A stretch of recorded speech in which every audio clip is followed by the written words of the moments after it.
Bagaikan pesulap, Timnas Indonesia berhasil ubah Vietnam menjadi tim sekelas Laos dan Kamboja pada tahun 2024.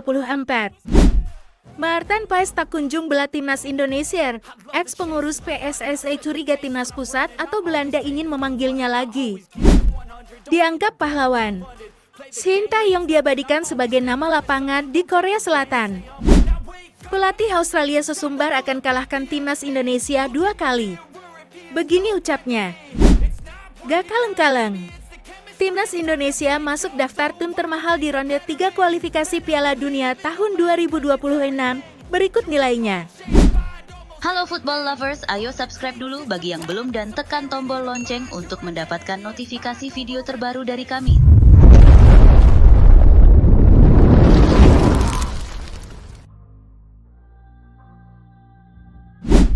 Bagaikan pesulap, Timnas Indonesia berhasil ubah Vietnam menjadi tim sekelas Laos dan Kamboja pada tahun-tahun 2024. Sebelum memasuki tahun 2024, Vietnam menjadi lawan yang selalu sulit ditaklukkan Timnas Indonesia di level senior maupun junior. Bahkan ketika bertemu Vietnam, banyak supporter Timnas Indonesia yang pesimistis bisa meraih kemenangan. Ketika The Golden Star masih dilatih Park Hang-seo, pelatih sekelas Shin Tae-yong tak berdaya. Namun perubahan besar terjadi pada tahun 2024 ketika Park Hang-seo resmi mengundurkan diri dan skuad Garuda mulai berbenah dengan menaturalisasi pemain-pemain keturunan.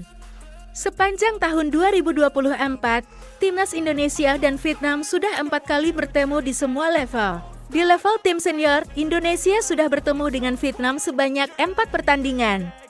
Hebatnya, Marcelino Ferdinand dan kawan-kawan mampu memetik kemenangan dalam 4 laga tersebut. Kemenangan perdana diraih pada gelaran Piala Asia 2023 Januari tahun 2024 lalu. Ketika itu Timnas Indonesia bertemu Vietnam di babak penyisihan grup. Timnas Indonesia berhasil meraih kemenangan tipis 1-0 melalui gol yang diciptakan Asnawi Mangkualam.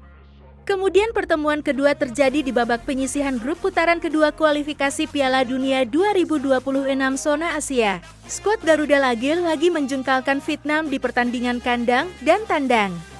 Bisa dibilang, Timnas Indonesia berhasil mengubah Vietnam yang sebelumnya sangat sulit dikalahkan menjadi tim sekelas Laos dan Kamboja. Selama ini, Indonesia selalu membuat kedua negara tersebut menjadi lumbung gol dan mudah untuk dikalahkan.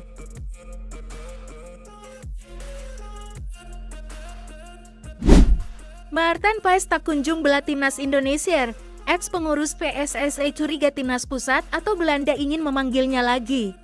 Mantan exco PSSI, Hassani Abdul Ghani, menyimpan kecurigaan terkait Martin Paes yang hingga kini belum bisa membela Timnas Indonesia, meskipun telah resmi menjadi warga negara Indonesia WNI pada 30 April tahun 2024. Penjaga gawang FC Dallas ini belum bisa bermain untuk Timnas Indonesia karena masalah dalam proses naturalisasinya. Paes pernah membela Timnas Belanda U21 pada kualifikasi Piala Eropa U21 pada 15 November tahun 2020, sehingga tidak memenuhi syarat pergantian asosiasi FIFA yang mengharuskan pemain berusia di bawah 21 tahun saat terakhir kali bermain untuk tim nasional pertama. Namun, ada celah yang bisa dimanfaatkan oleh Paes dan PSSI karena pertandingan tersebut merupakan pertandingan tunda akibat COVID-19. Hassani Abdul Ghani mencurigai bahwa KNVB Federasi Sepak Bola Belanda mungkin tertarik untuk memanggil kembali Paes ke Timnas Belanda, terutama setelah Paes terpilih masuk tim MLS All-Star yang menunjukkan pengakuan atas kemampuannya. Paes sangat dinantikan oleh Timnas Indonesia jelang putaran ketiga kualifikasi Piala Dunia tahun 2026 zona Asia. Kemampuan dan pengalamannya bermain di level elite sangat dibutuhkan oleh Shin Tae-yong untuk mengawal gawang skuad Garuda, terutama karena Indonesia berada di grup C bersama raksasa Asia seperti Jepang, Australia, Arab Saudi, Bahrain, dan China. Bagaimana pendapat football lovers tentang kasus Martin Paes ini? Apakah Timnas Indonesia masih berpeluang besar memanggilnya? Share opini kalian di kolom komentar.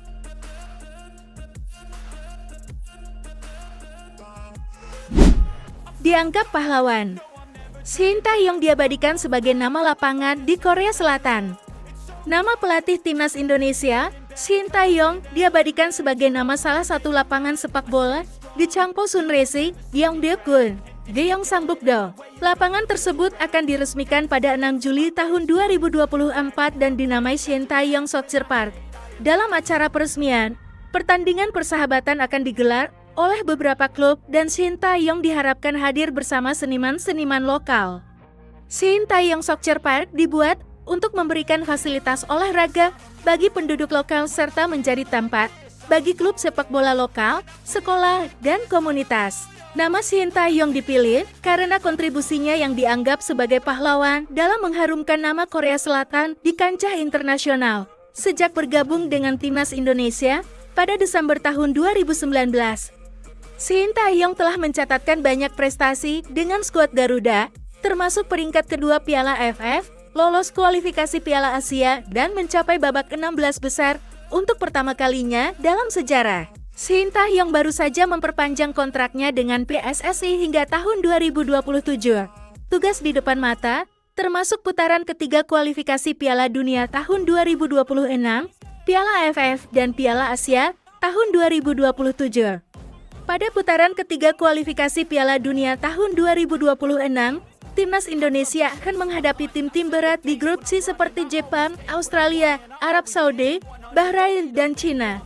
Timnas Indonesia menjadi satu-satunya negara Asia Tenggara yang lolos ke putaran ketiga kualifikasi Piala Dunia tahun 2026. Bagaimana pendapat kalian tentang penghormatan ini kepada Shin Tae-yong? Apakah dia pantas mendapatkan penghargaan ini? Share opini kalian di kolom komentar.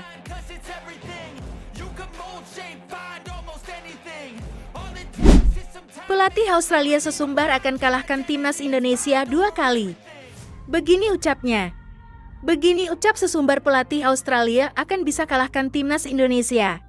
Jepang adalah tim yang bagus tapi yang penting, sangat penting, adalah tim-tim di bawah kami. Kata Arnold dilansir dari Tribun News FTBL. Kami harus mengalahkan Saudi, mengalahkan Bahrain, mengalahkan Tiongkok, mengalahkan Indonesia 2 kali dan kami langsung ke Piala Dunia. Lanjutnya. Bagaimana pendapat kalian tentang komentar pelatih Australia ini? Apakah dia pantas mendapatkan penghargaan ini? Share opini kalian di kolom komentar.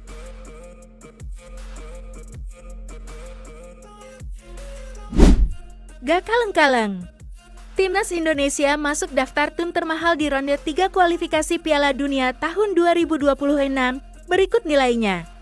Grup C kualifikasi Piala Dunia 2026 zona Asia dijuluki grup neraka karena diisi tim-tim kuat seperti Jepang, Australia, Arab Saudi, dan Cina. Di tengah gegap gempita kekuatan tim-tim tersebut, Timnas Indonesia tampil mengejutkan dengan nilai skuad yang tak kalah mentereng. Berdasarkan nilai pasar pemain, Timnas Indonesia mampu bersaing di papan atas klasemen grup C. 1. Timnas Jepang. Nilai skuad 5.040,24 miliar rupiah. Pemain termahal Takefusa Kubo 869,08 miliar rupiah. 2. Timnas Arab Saudi. Nilai skuad 537,09 miliar rupiah. Pemain termahal Firas Al Buraikan 104,29 miliar rupiah. 3. Timnas Australia. Nilai skuad 674,84 miliar rupiah. Pemain termahal Alessandro Cecati 147,74 miliar rupiah, Hari Sotar 139,05 miliar rupiah. 4. Timnas Bahrain. Nilai skuad 159,91 miliar rupiah. Pemain termahal Ali Madan 52,14 miliar rupiah. 5. Timnas Cina. Nilai skuad 220,31 miliar rupiah. Pemain termahal Laiwu 20,86 miliar rupiah. 6. Timnas Indonesia. Nilai skuad 270,72 miliar rupiah. Pemain termahal Tom Hail 52,14 miliar rupiah, Jay Itzes 43,45 miliar rupiah, dan Calvin Verdon 43,45 miliar rupiah.